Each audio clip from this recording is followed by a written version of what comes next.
जय नमोस्तु ताणं सिद्धाणं नमो हरियाणं नमो छाणं लोसवसा मंगलम भगवान वीरो मंगलम गौतमो बलि मंगलम कुंदकुंदादि जैन धर्मोस्तु सर्वमंगल मांगल्यम सर्वकल्याणकारकं प्रधानं सर्वधर्माणां जयनं जयतु शाश्वत नमः समय साराय स्वानुभूते चकास्ते चिस्वभावाय भावाय सर्वभावांतर वंदित सर्व सिद्धे धूम चरणों गति पत्ते वोच्छामि समय पावड़ गुणोस्तु केवली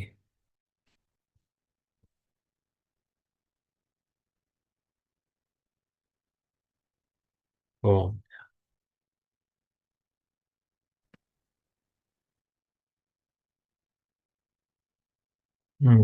श्री से मैं सारजी ग्रंथ शरीफ ध्यान अधिकार कलश नंबर 234। 233 कलश में आया था कि त्रिकाल के संबंधी कर्म चेतना को नचा करके मैं ज्ञान चेतना को रूप अपने को अनुभव करता हूँ। ज्ञानी सदाकाल ज्ञान का उपभोग करते हैं, यही प्रत्येक प्रतिक्रमण है, प्रत्याख्यान है और यही आलोचना है।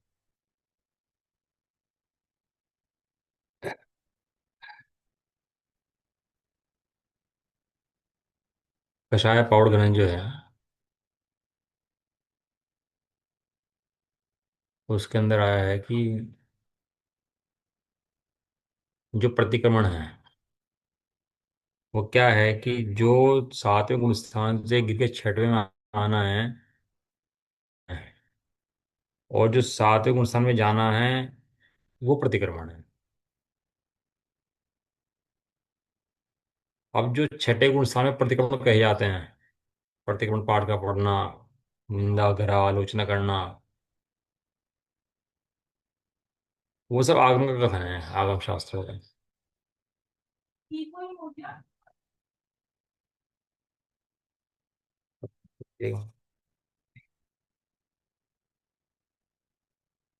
डबल आवाज आ रही है, कहाँ से आ रही है? सब सब म्यूट है लेकिन पता नहीं क्यों आ रही है। निकल के बैकग्राउंड से व्हाट्सएप कॉल चल रही है। व्हाट्सएप कॉल बंद कर दो अपनी, तुम्हारी व्हाट्सएप कॉल चल रही है।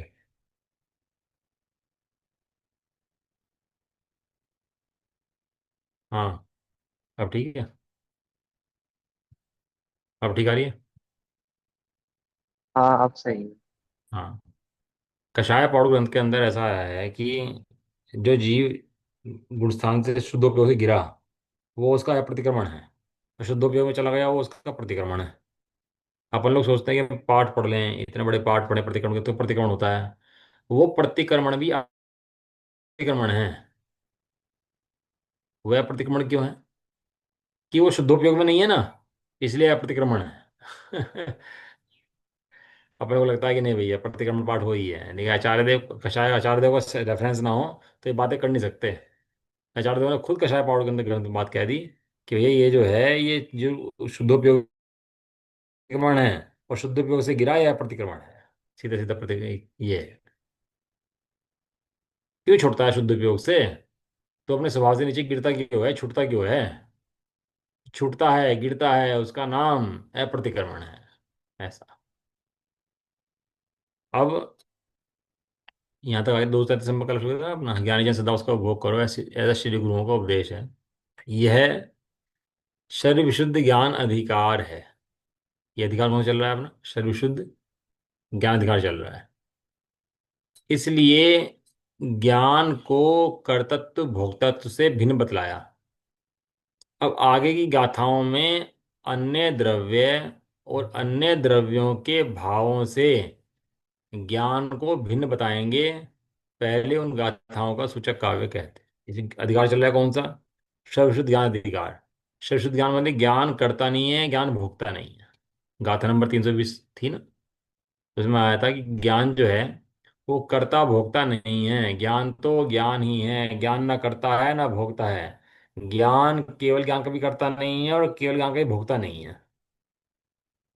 बात थोड़ी केवल ज्ञान है ना, किसका है वो? तो जीव का है।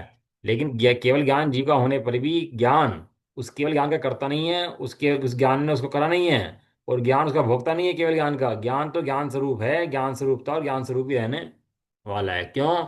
ये सर्व विशुद्ध ज्ञान है। ये जो मति ज्ञान आदि हैं, ये सब क्या है? ये सब ज्ञान के पर्याय हैं। ये सब ये जो बदलती है ना सब, ये सब क्या है? ये सब ज्ञान की। आवाज आ रही है आप लोगों को? आवाज आ रही है, नहीं आ रही है? आ रही है। आर्यन। कैमरा ऑन करो अपना, किसी का कैमरा ऑन ही नहीं है। बहुत कम समय मिलता है भैया अपने लिए, थोड़ा सा उपयोग को सूक्ष्म करके सुनना चाहिए। उपयोग स्थूल हो तो फिर ना पढ़ाने में मजा आता है, फिर पढ़ाने में मजा आता है, पढ़ने वाले को मजा नहीं आता फिर उस चीज़ में। साथ साथ चलने की चीज़ें है, तो साथ भाग रहे हैं अपन लोग सब आनंद के मार्ग में। ऐसा। यहाँ अधिकार है सर्वशुद्ध ज्ञान अधिकार, और उसमें ज्ञान सर्वशुद्ध है। कब है? सदा काल है। अब होगा केवल ज्ञान से, ऐसा नहीं है। केवल ज्ञान शुद्ध होगा ऐसा नहीं है, केवल ज्ञान ये ज्ञान शुद्ध होगा ऐसा नहीं है। ज्ञान तो शुद्ध था, शुद्ध है और शुद्ध ही रहने वाला है। ज्ञान में कोई बंध नहीं है, ज्ञान में कोई रुकावट नहीं है, ज्ञान में कोई खेद नहीं है। ज्ञान में कोई खेद वेद नहीं होता। ज्ञान तो सकल पदार्थों को जानने के स्वभाव वाला परिपूर्ण अभी भी है। और तीन लोग तीन काल में समस्त पदार्थों को जानने के स्वभाव वाला ही ज्ञान है। वो कुछ काम ज्ञान करता नहीं है। क्या तो कल इसमें बता रहे हैं कि अब आगे बताएंगे कि क्या, अब कहेंगे आगे ही गाथाओं में अन्य द्रव्य और अन्य द्रव्य के भावों से ज्ञान को भिन्न बताएंगे। अन्य द्रव्य के भाव में अभी जीव को जो ज्ञान में आते हैं ना, वो 20 20 विषय ज्ञान में आते हैं केवल। बस जो पुद्गल के 20 20 विषय हैं, उनका ज्ञान होता है। खट्टा मीठा, ये पुद्गल आदि का स्पर्श रस गंध वर्ण, इन सब का ज्ञान होता है। इसके अलावा किसी और चीज़ का ज्ञान जीव को नहीं होता। ये धनादि क्या है, ये स्त्री पुत्रादि क्या है, कि ये वर्ण गुण के पर्याय हैं। स्त्री क्या है? वर्ण गुण दिखता है उसका, ये सफेद रंग है, ऐसा ऐसा है, बदेली वो देख के सोचता है कि मेरे पत्नी है। ये कुछ नहीं है, वर्ण है, स्पर्श है। और क्या है उसके अंदर? जहाँ सामने जो है पुद्गल है, धन है, क्या है उसके अंदर? स्पर्श रस गंध वर्ण के अलावा और है क्या, ये बताओ आप। तो जीव को ज्ञान का विषय मात्र चार गुण, और चार गुण की 20 पर्याय बनती हैं हमेशा।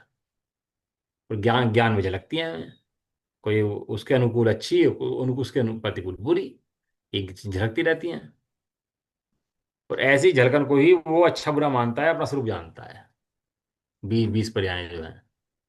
लेकिन यहाँ ये बताएंगे कि ये जो 20 पर्याय हैं और जो ज्ञान का स्वरूप है, दोनों भिन्न भिन्न हैं। दोनों दोनों।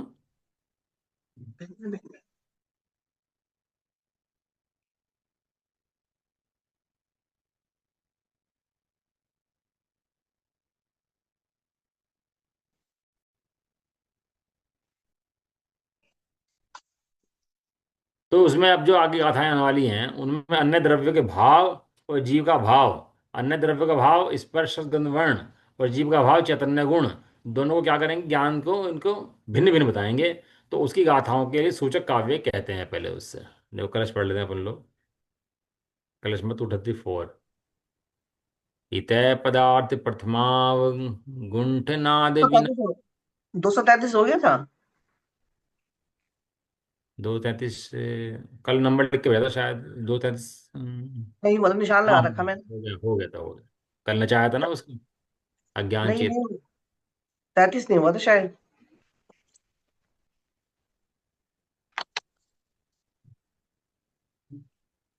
हाँ 33 नहीं हुआ। 232 नंबर लिख के भेजना था। 233 मुझे वो याद था। तो 232 पढ़ लेते, 232 हो गए थे ना। हाँ 32 हो गया था। 233 में कल हो गया था, नचाया था ना कल उसने, उन्होंने कर्म चेतना कर्म फल चेतना के त्याग की भावना करके अज्ञान चेतना के प्रलय को नचाकर अपने स्वभाव को पूर्ण करके ज्ञान चेतना को नचाते हुए ज्ञानी सदाकाल आनंद रूप रहो, इस उपदेश का दर्शक काव्य कहते हैं। हम्म। अत्यंतं भावित्वा विरतं विरतं कर्मणस्तु फलाच्च प्रकृष्टं नाटित्वा प्रलयं खिला ज्ञानसञ्चेतनाया पूर्णं कृत्वा स्वभावं स्वरस्परिगतं ज्ञान संचेतनां स्वां सानंद प्राट्यतम सानंद नाट्यतः प्रशम्र समित सर्वकालम पिबंतु। हाँ शायद नहीं। इस प्रकार पहले जो कहा गया है, कर्म चेतना कर्म फल चेतना का त्याग करके और अज्ञान चेतना के प्रलय को नचाकर अपने स्वभाव को पूर्ण करके ज्ञान चेतना को नचाए, वो ज्ञानी सदाकाल आनंद रूप रहो, सदाकाल आनंद में मगन रहो। इस उद्देश्य का दर्शक काव्य कहते हैं। इसकी उत्थानिका का हो गई थी और कलश रह गया था। हम्म, हाँ उत्थानिका इसकी हो गई थी। अरे याद आ रहा ना श्लोका। क्या कहते हैं देखो, ज्ञानी जन अविरत पने से कर्म अविरत पने से कर्म से और कर्म फल से विरति को अत्यंत भाकर, अर्थात कर्म और कर्म फल के प्रति अत्यंत विरत भाव को निरंतर भाव विरत पढ़ा है, विरत देश विरत, परमत विरत, अपरमत विरत पढ़े हैं विरत। हाँ वो विरत माने विरक्त। विरत माने विरक्त। किससे विरक्त? कर्मों से विरक्त। जो कर्मों से विरक्त है सो व्रत है। हमें लगता है कि व्रत धारण करो भैया, ये नहीं है व्रत लो व्रत लो। अरे सब कर्मों को देखे परिणाम ही है, जिस तू समझता है। ईशावकपना मुनिपना इनसे भिन्न ज्ञान भाव को भा करके तो कहते हैं ज्ञानी जन अविरत पने को, अविरत पने, अविरत माने कर्मों को भोगना ही अविरतपना, तो कर्म को नहीं भोगना ये विरतपना, ये विरक्त। तो अविरतपना जो तेरा था, जो तेरे पर में लगा हुआ था, उसको त्याग करके तो कर्म फल के त्याग की भावना को नचा करके, यानी कर्म फल से विरत धारण करके, अर्थात कर्म और कर्म फल के प्रति अत्यंत विरक्त भाव को निरंतर भाकर, कर्म और कर्म फल के त्याग को निरंतर निरंतर भाव। भाकर इस भांति समस्त अज्ञान चेतना के नाश को स्पष्टता नचाकर, किसको नचा रहा हो? अज्ञान चेतना के नाश को स्पष्टतया नचाकर, जो ज्ञान चेतना आज तक नाश कर रही थी उसको भगा दिया, समझ नचा दिया। निज रस से प्राप्त अपने स्वभाव को पूर्ण करके, निज रस से ही उत्पन्न होकर के अपनी ज्ञान चेतना को आनंद पूर्वक नचाते हुए अब से सदाकाल परसम रस को पियो, अर्थात कर्म के अभाव रूप आत्मिक रस को, अमृत रस को अभी से लेकर अनंत काल पियो। इस प्रकार ज्ञानी जनों को प्रेरणा की है। आचार्य रामचंद्र क्या प्रेरणा कर रहे हैं कि भैया तेरा आत्मा अमृत कुंभ है। अमृत कुंभ है ना आत्मा, आत्मा में अमृत भरा हो, अमृत पी ले तो रोगों का नाश हो जाता है, ये सिद्धांत है। ऐसी आत्मा को देख ले तो समस्त संसार का अभाव हो जाता है। ये दृष्टांत है, दृष्टांत है। लेकिन आत्मा को ना देखता हो, अमृत को ना देखता हो, जहर का प्याला पिए तो उसको सुखी करने में कौन समर्थ है? जहर पिएगा सो मरेगा ये भाई। पीयूष, पीयूष पीता है, अमृत पीता है। एक तरफ अमृत कुंभ है, एक तरफ विष कुंभ है। बताओ क्या पीना पसंद करोगे, अमृत की विष? मती पिएगा। ये भजन है ना, शाश्वत सुख का प्याला कोई पिएगा अनुभव वाला, ध्रुव अनंत है आनंद कंद है, ध्रुव का हो मत वाला। ये शाश्वत सुख का प्याला कोई पिएगा अनुभव वाला। आचार्य अमरचंद देव जंगल में बैठ करके जंगल का भोग नहीं करते, अपने आत्मा का भोग करते हैं। हम जंगल में हैं, हम जंगल में बैठते हैं, अरे जंगल में बैठते हैं अपने आत्मा में बैठते हैं। कि आत्मा में सुंदरता तो इस जगत के अंदर कोई दूसरा है तो नहीं ना बैठने के लिए। ये संसार दुख की खान है, रोगों की खान है, और आत्मा सुख की खान। खान किसे कहते हैं? जिस भरा पड़ा है, इतने निकालते रहो निकालते रहो निकालते रहो, भरा पड़ा है, कितना निकाल लो उसके अंदर से। ऐसी आत्मा अमृत की खान है, सुख की खान है। या जितना निकालो सुख उसके अंदर से, वो सुख भरा पड़ा है उसके अंदर। ऐसे कह रहे कि ऐसे अमृत रस को पियो, और अमृत रस को लेकर अनंत काल तक पियो। कब तक पियो? अनंत काल अनंत तक। अनंत काल तक। कितना सुख जीव को मिल जाए। सुख से कोई थकता है क्या? सदाकाल प्रयास किसके करता है, सुबह से शाम दिन से रात? सुख का सुख का सुख का। जे त्रिभुवन में जीवन सुख चाहे दुखते भयवंत। सुख दुख से डरता है, वो प्रत्येक जीव सुख चाहता है। और सारे दिन प्रयास इसके करता है, लेकिन ये नहीं जानता कि सुख कहाँ है। सुख के लिए विषय में झपट्टे मारता है। सुख के लिए विषय में झपट्टे मारता है। ये तो पतंगा आग के अंदर घुसता है ना सुख के लिए, तो सुख के लिए आग के अंदर घुसता है तो सुख नहीं मिलता, उसको दुख मिलता है, उल्टा जल जाता है। ऐसे ही ये विषयों का लोभ भी सुख के लिए विषयों में घुसता है तो सुख नहीं मिलता, उल्टा क्या होता है, जल जाता है, विषयों की आग आग में जलता है। इसलिए आत्मा के अमृत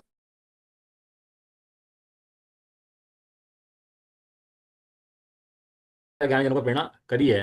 भावार्थ, पहले तो त्रिकाल संबंधी कर्म के कर्तृत्व रूप कर्म चेतना के त्याग की भावना 49 भंग पूर्वक कराई थी।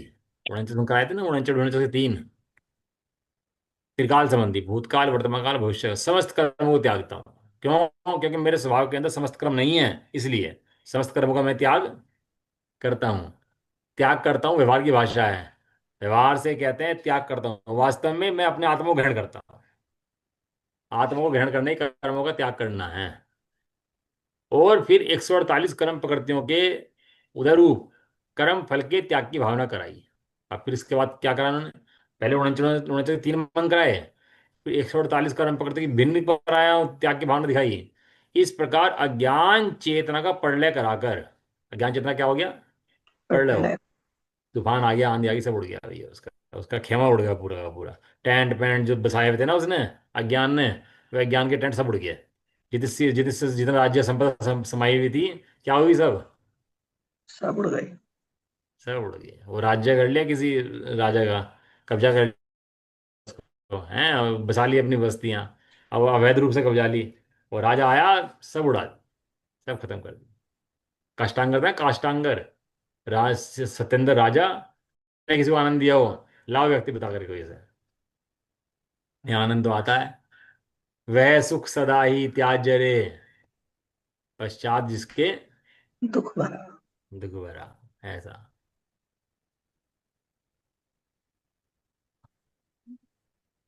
श्लोकार्थ। अब ये हो गया ना पूरा का पूरा, इसलिए। रिकॉर्डिंग। हाँ मुझे भी ऐसा लग रहा है रिकॉर्डिंग बंद हो गई, शायद मैं कर लेता। नहीं, स्टार्ट टाइम चल रही है मेरे कंप्यूटर पे तो। अच्छा स्टार्ट है, ठीक। इस प्रकार अज्ञान चेतना का प्रलय कराकर मतलब उसको उड़ा करके, फेंक करके, ज्ञान चेतना में प्रवृत्त होने का उपदेश दिया है। यह ज्ञान चेतना सदा आनंद रूप अपने स्वभाव के अनुभव रूप है। ये ज्ञान चेतना कैसी है? सदा काल आनंद रूप है और अपने स्वभाव में अनुभव। अनुभव रूप।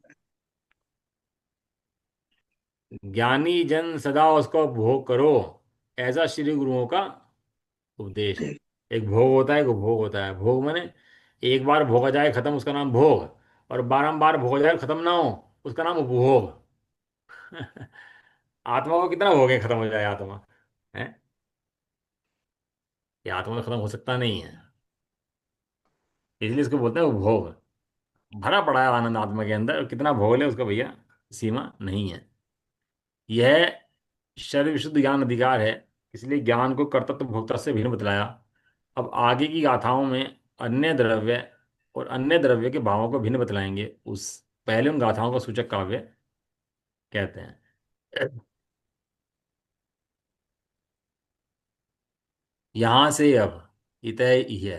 अब गाथाएं 15 के गाथे इकट्ठे आएंगे, अब इसके अंदर स्पर्श के एक विषय से भिन्न, रस के एक विषय से भिन्न, गंध के एक विषय से भिन्न, वर्ण के एक विषय से भिन्न बताएंगे, एक एक विषय से भेद ज्ञान कराएंगे, एक एक विषय से। ये कर्मों से कराया ना अभी, अब अभी एक पूतगल से कराएंगे सरलता। आएंगे अब गाथाएं 15-16 गाथाएं इकट्ठे आने वाली है अब।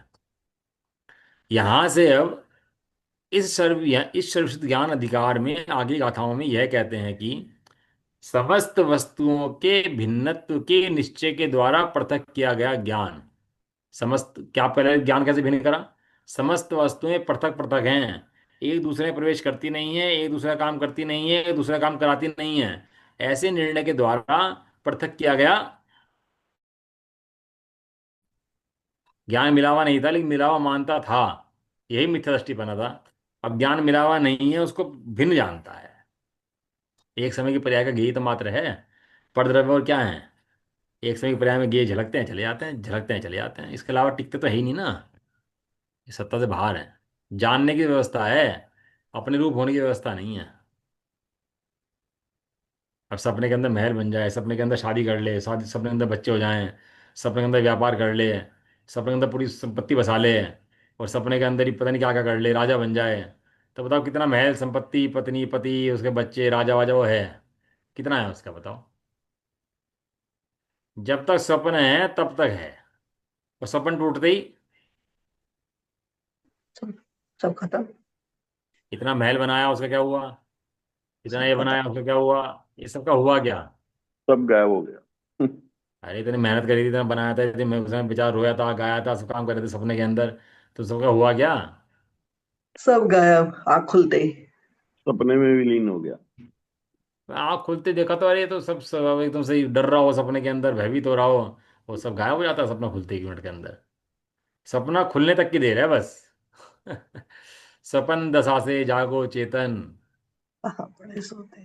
कहाँ पड़े सोते। और ये सपने इतना आसान भी नहीं था लग रहा है, ये बड़ा भयंकर सपना है। एक इंद्रिय 2 इंद्रिय में जाएगा तो पता लगेगा सपना कितना खतरनाक है ये, कितना होता है जी बैठकर। जब भ्रम जनित दुख को दूर करने के उपाय, भ्रम दूर करना है। नींद तोड़ो, मोह नींद से जागो। ये क्या है, मोह नींद है क्या, मोह नींद।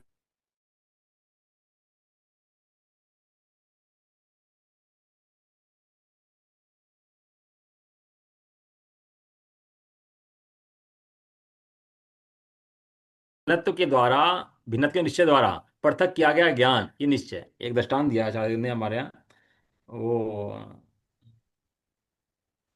जहाज का पंछी। जहाज जहाज का का पानी। पंछी। हाँ जहाज का पंछी। वो क्या हुआ, एक जहाज जा रहा था समुद्र के अंदर, और समुद्र के जहाज के ऊपर पंछी बैठ गया, चला गया वो भी समुद्र के बीच में।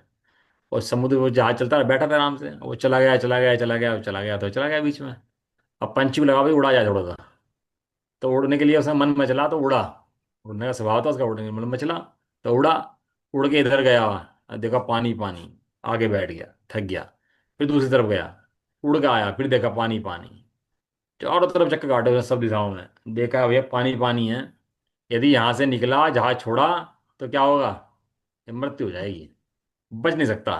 कितना उड़ेगा, कितना उड़ पाएगा, कि नहीं उड़ पाएगा बहुत ज्यादा, तो वो मर जाएगा वहीं पर। तो वो जहाज का पंछी जो था, अब वो टिक के बैठ गया, कहने लगा यहाँ पर कोई भी क्षणभूत नहीं है, एक जहाज ही क्षणभूत है। टिक गया ना जहाज का पंछी। अब उसका मन विकल्प भले ही उड़ ले, लेकिन मन में क्या है उसके, क्षणभूत कौन है, जहाज। जहाज। जहाज के अलावा कोई क्षणभूत नहीं है यहाँ पर। तो इस तरह करके वो जहाज को छोड़ता नहीं है, जहाज को पकड़े रखता है, क्योंकि जानता है तेरे प्राण है जहाज में बसते हैं। जहाज है तो तेरे प्राण हैं, जहाज छूटा तो तेरे प्राण गए। ये जहाज का पंछी, ऐसे ही ये जहाज का पंछी बताया इसको। अब ये इसका उपयोग किया जाता है, शरणभूत है तो ज्ञान है, और ज्ञान से भटका तो संसार में अटका और फंसा और मरा, और ज्ञान पे टिका रहा, सो यहाँ से यहीं से मुक्ति मिल जाएगी ज्ञान से। अब जो कषाय बहुत होती है, ये बहुत होता है, अरे सब होंगी, सब हो जान दे, लेकिन ज्ञान को मत छोड़ देना वस्तु। ज्ञान का पल्लू पकड़ के रखना। वो कहता है ना मेले के अंदर, उंगली पकड़ ले वस्तु, उंगली मत छोड़ देना। उंगली छोड़ा और खोया है। अरे यहाँ है, कह रहे समस्त वस्तु से पृथक किया गया ज्ञान, इस ज्ञान पे टिक गया, पृथक कर दिया, अब ज्ञान ही क्षणभूत है ऐसे जान लिया, तो ज्ञान क्षण में आके टिक गया। ऐसा पदार्थ के विस्तार के साथ गुथित होने से, अनेक पदार्थों के साथ गे गेयाकार संबंध के कारण एक जैसा दिखाए होने से, लिखा पदार्थ पर्तन और गुंठनात्, गुंठित हो गया, गुंठित। गुंठित की शब्द सुना आपने, नहीं सुना कभी, गुंठित। कुंठित, कुंठित तो सुना है। गुंठित, कुंठित। गांठ गांठ बन गई उसकी आपस में, अच्छा अच्छा। गुंठित हो गया वो आपस में, मतलब गुंठित माने एक दूसरे के रूप हो गया, इलझ गया आपस में, गुंठित हो गया। किसमें हो गया, कि ज्ञान जो है वो ऐसा लग रहा है गे रूप ही हो, इतना ही हो, इतना मात्र ही हो, जबकि ज्ञान गे मात्र नहीं है। ज्ञान तो अनंत स्वभाव वाला है, उसी गेयों के काल के अंदर ही गे हैं वे, तो जितने झलक रहे हैं झलक ही रहे हैं, लेकिन उस समय ज्ञान कितना है, जिस समय गे झलक रहे हैं, जिस समय ज्ञान गे मात्र दिखाई दे रहा है, उस समय ज्ञान कितना है, इसमें ज्ञान कितना है, सीन ज्ञान क्या तो है। अनंत अनंत है।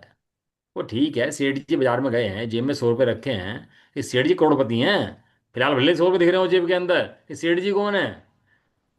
करोड़पति। हाँ, उनकी श्रद्धा के अंदर है कि मैं करोड़पति हूँ, ये 100 पति नहीं हूँ। ऐसे ही यहाँ पर क्या है कि उसे पता है ये मात्र नहीं हूँ जितने झलक रहा है। मैं कौन हूँ? मैं अनंत पति हूँ, मैं अनंत ज्ञान का धारी हूँ। ऐसा जानता है वो। तो उसका बल किसका रहता है? 100 रुपये का बल नहीं रहता, करोड़पति का बल रहता है उसको। मैं कौन हूँ? 100 पति, करोड़पति। जो वर्तमान में इतना नहीं, मेरी मेरी संपत्ति कितनी है। ऐसे ही जो वर्तमान में ज्ञान मात्र गे मात्र है, उतना नहीं, मेरी संपत्ति कितनी है। पीछे बैठा हुआ ज्ञान स्वभाव कितना है। वहां से नपाई होगी भाई साहब, यहां से नपाई नहीं होगी। अनेक पदार्थों के साथ एक जैसा गुंठित दिखाई देने पर गुथित हुआ। समझ गया? गुथित। गुंठित माने गुथित। गुथित माने गु- गुथा हुआ। गुथा हुआ, गुद गया, ऐसा लग रहा है गुद गया आपस में। दो पहलवान गुद गया आपस में। ऐसा दिखाई गुथ देता है, ये सपने की गुत्थम बात ही गुत्था। है। ऐसे दिखाई देने पर उत्पन्न होने वाली अनेक प्रकार की क्रिया उनसे रहित, जो क्रिया दिखाई दे रही है पर्यायों की, उनसे रहित क्या हूं? एक ज्ञान क्रिया मात्र। कितना है? ज्ञान क्रिया मात्र। इस समय सार का यही उपकार है वास्तव में। दुनिया ज्ञों को देखती है और समय सार ज्ञान को देखता है पीछे छुपे हुए। जो जितनी दुनिया है, जितने धर्म है, जितने व्यवहारवासी हैं, निश्चय सब वर्तमान ज्ञान को वस्तु समझते हैं। लेकिन समय सार उस जो वर्तमान ज्ञान है उसके पीछे छुपा हुआ जो भगवान है, वो उसको वस्तु देखता है। तो वर्तमान की संपत्ति, वो जो ज्ञान है, वो वस्तु है कि जो पीछे छिपा हुआ जो दिखता नहीं है, वो ज्ञान वस्तु है, जो अनंत ज्ञान है, जिसकी जिसकी महिमा अपार है। अब वो जानता नहीं है, तो गेहूं को बदल के सुखी मानता है। गेहूं को बदलता है ना, तो सुखी मान लेता है। ये कूदू कुकरू कुदे जो चल जाते हैं ना, इतने इतने फेमस हो जाते हैं, ये हो क्यों जाते हैं? कि जीव को मंद कषाय पड़ते हैं मूर्ति के सामने जाके। मूर्ति सामने कोई शास्त्र सामने रख दो तो मंद कषाय पड़ जाती है जीव को उससे। भाई कोई कहने वाला सामने नहीं है ना तुम्हारे को, गलत बात कहने वाला। तुम निकाल दो अपनी भड़ास, अंदर की जितनी निकालने हो निकाल दो। सामने कहने वाला कोई है नहीं, तो शांति होती है जीव को। उसे लगता है ये भगवान है सामने, देखो ये मेरा करते हैं, ये मेरा होता है, तो एक एक जोड़ देते हैं पत्थर से उपयोग उसका, कि तू पत्थर से लगा रहे हैं तो शांत रहे बस तू। उसको भी लगता है मैं शांत हूँ। इस सिद्धांत से सब धर्म टिके हुए हैं ये। केवल इसी सिद्धांत से पत्थर की मूर्ति सामने रख दी, बस तू इसे सुना दे अपनी सारी कषाय, वो शांत हो जा बस। आप कहते हो ना कि अपना जो समस्या है सुना दो, तो जीव हल्का हो जाता है। सुनी कि नहीं सुनी? बिल्कुल हो जाता है। अपनी समस्याएं यदि अकेले में जीव लेके बैठा रहा तो भारी हो जाता है, और सुना दो किसी के भारी। सामने पलट दो तो हल्का हो जाता है। अब सामने पत्थर रख दिया, मूर्ति रख दी, अब सामने उसको सामने पलट देता है पूरे दोस्त अपने, मैंने ऐसा करा, मैं ऐसा था, प्रतिक्रमण कर देगा, प्रत्येक सब दोस्त पलट देगा अपने। उससे सोचेगा वो निर्भर हो जाएगा। तो वो जो निर्भरता जो होती है ना, उससे वो सुख लगता है उसको। इसलिए चलते हैं धर्म इतने सारे हैं। मंदिर जो चलते हैं इसलिए चलते हैं ये। जबकि इसलिए मंदिर है ही नहीं। मंदिर किस लिए है? अपने स्वभाव को देखने के लिए मंदिर है। और वो वितरागी देवी दिखा सकते हैं, इसके अलावा कोई जगह तो में है नहीं जो दिखा दे। ये तो बाकी तो धर्म है, धर्म ही नहीं है वास्तव में। गे गायक एक जैसा दिखाई देने पर गुंठित हुआ में उत्पन्न होने वाली क्रिया उनसे रहित एक ज्ञान क्रिया मात्र, एकमात्र ज्ञान, अनाकुल, सर्व आकुलता से रहित और दैदीप्यमान, निश्चल रहता है। हम्म? कौन? वो ज्ञान, जिसे पृथक करा समस्त वस्तुओं से, जिसे निर्णय करा समस्त वस्तु से। ऐसे ज्ञान के स्वरूप को जान करके वो ज्ञानी जीव कैसा रहता है? पृथक रहता है, दैदीप्यमान रहता है, निश्चल रहता है। ये सर्दी है। आगामी गाथाओं में ज्ञान को स्पष्टतया सर्व वस्तुओं से भिन्न बतलाते हैं। है ना? अब इसकी ये टीका रश हो गया अपने। अब तात्पर्य टीका है इसकी, 1 2 3 4, 4 पेज के अंदर है।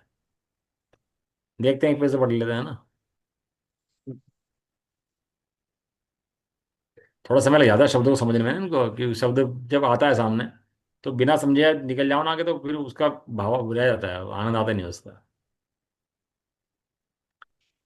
तात्पर्य हिंदी टीका।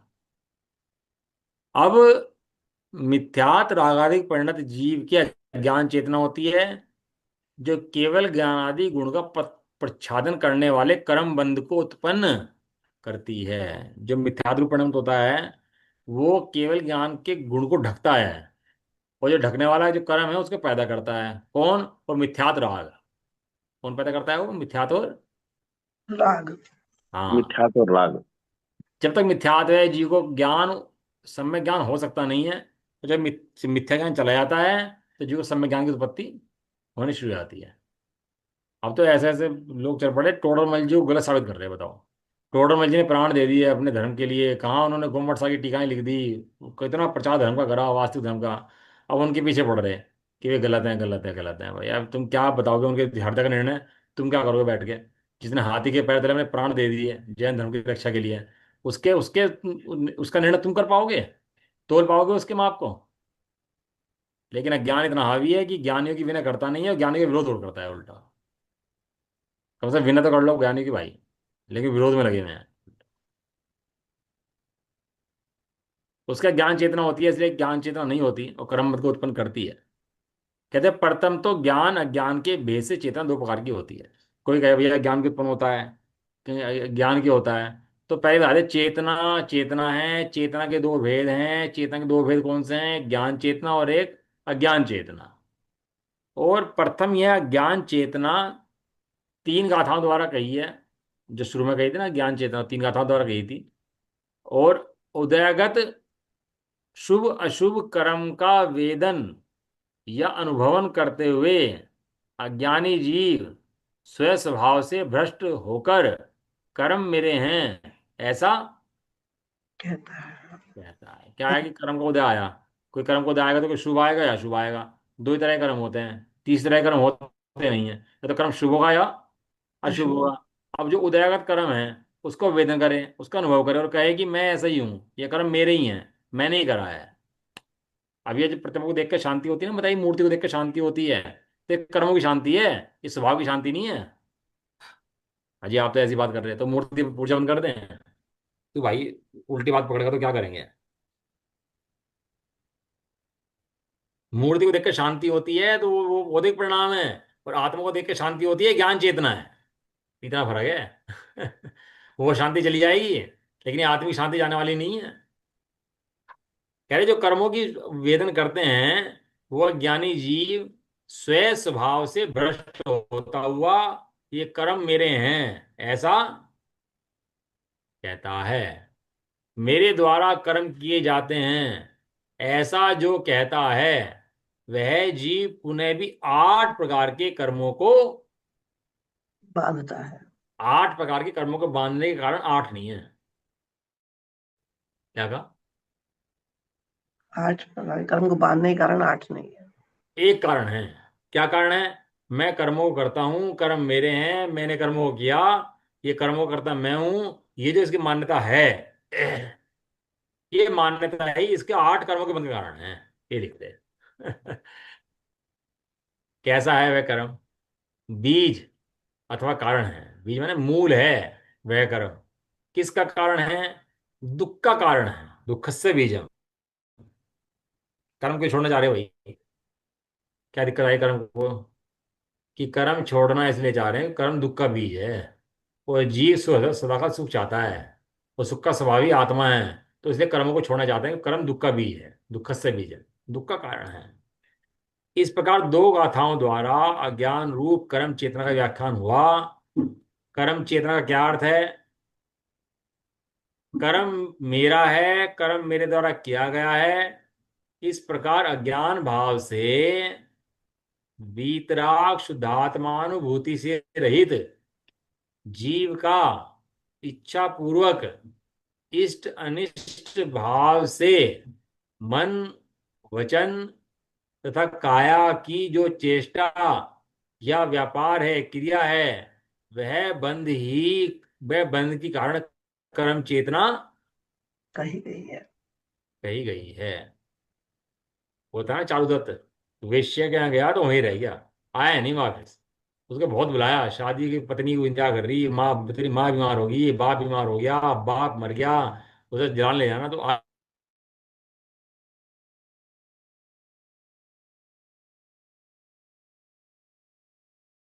आता ही नहीं होता।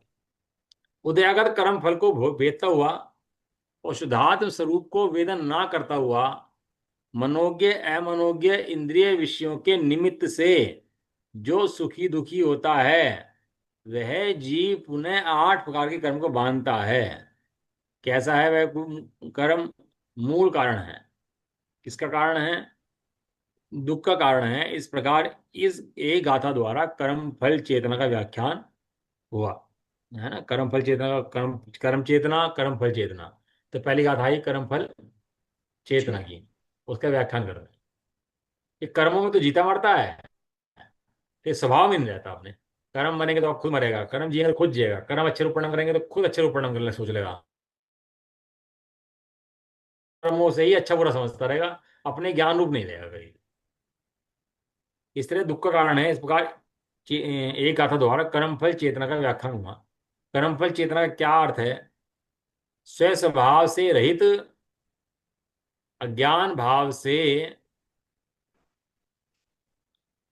यथासंभव व्यक्त अव्यक्त स्वभाव से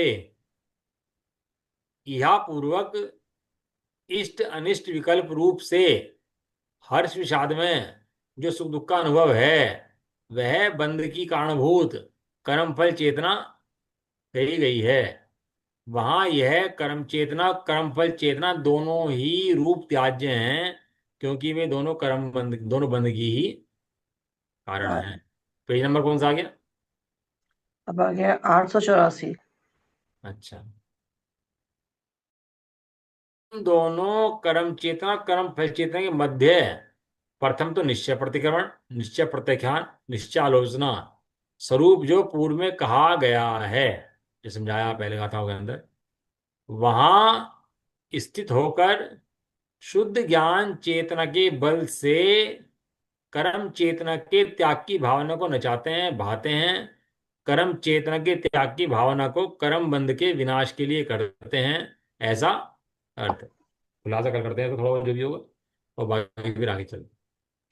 निज निधि निज में बताई, जय अनंत उपकार है इसके लिए जिनवानी माँ को वंदना छत्र।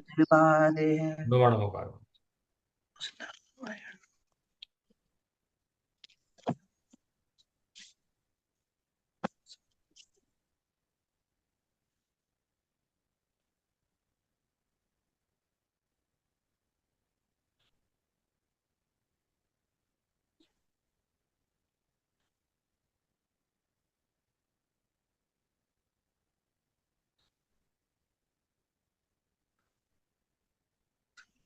जय बोलो लक्ष्मी माता की, जय हो। जय हो। महान जैन धर्म की। जय जय हो। हो। एक साथ बोलिए। जय जय जिनेन्द्र, जय जिनेन्द्र जय। को। जय।